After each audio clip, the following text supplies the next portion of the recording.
हरियाणा प्रदेश में अभी चल रहे नगर निकाय चुनाव, जिसमें एक बड़ा महत्वपूर्ण नगर निगम, जिसके चुनाव पर पूरे हरियाणा की निगाहें हैं। हरियाणा की राजधानी चंडीगढ़ के साथ लगते पंचकुला, जी हां, पंचकुला नगर निगम का इलाका, यहां बीजेपी ने अपना प्रत्याशी खड़ा किया हुआ है। कांग्रेस चुनावी मैदान में है, इंडियन नेशनल लोकदल भी चुनावी मैदान में है और अलग अलग वार्डों में बहुत से निर्दलीय चेहरे भी चुनावी ताल ठोक रहे हैं। हमने भी ग्राउंड जीरो पर जाकर के देखा कि वास्तव में इस चुनाव में क्या चल रहा है। मेयर को लेकर के दो पार्टियों में मुख्य मुकाबला दिख रहा है। भारतीय जनता पार्टी के प्रत्याशी श्यामलाल बंसल को जिताने के लिए प्रदेश के मुख्यमंत्री नायब सिंह सैनी, बीजेपी के प्रदेश के प्रभारी डॉक्टर सतीश पूनिया और पार्टी के बहुत से मंत्री, बहुत से पदाधिकारी लगातार जुटे हुए हैं। सरकार होने का भी फायदा कहीं ना कहीं बीजेपी प्रत्याशी को जरूर हो रहा है। वहीं दूसरी तरफ कांग्रेस प्रत्याशी सुधा भारद्वाज का चुनाव अब तक नहीं उठ पा रहा है।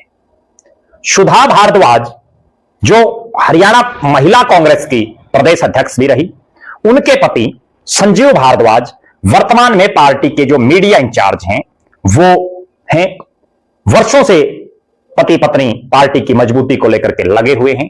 लेकिन वास्तविकता यह है कि इस चुनाव में अब तक का जो सीन है, उसमें सुधा भारद्वाज का चुनाव प्रचार गति नहीं पकड़ पा रहा है। सुधा भारद्वाज को जब टिकट दिया गया तो भी कई जगह नाराजगी उभरी। चुनाव शुरू होने से और अब तक बहुत से कांग्रेस के नेता कांग्रेस छोड़ करके जा चुके हैं।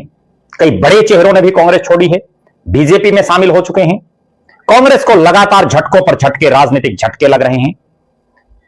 सुधा भारद्वाज के नॉमिनेशन के समय भले ही पार्टी के राष्ट्रीय महासचिव, राज्यसभा सांसद रणदीप सुरजेवाला हो, कुमारी शैलजा हो, राव नरेंद्र सिंह हो, स्थानीय विधायक चंद्रमोहन हो, राज्यसभा सांसद क्रमवीर बौद्ध हो, लेकिन उसके बावजूद उम्मीद से कम लोग अब भी इस चुनाव में कांग्रेस की तरफ नहीं जुड़ पा रहे हैं।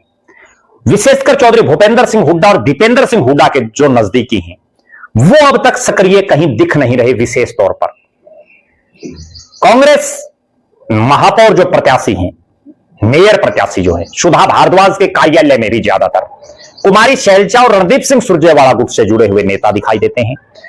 उनके कार्यक्रमों में भी अक्सर वही लोग ज्यादा दिखते हैं।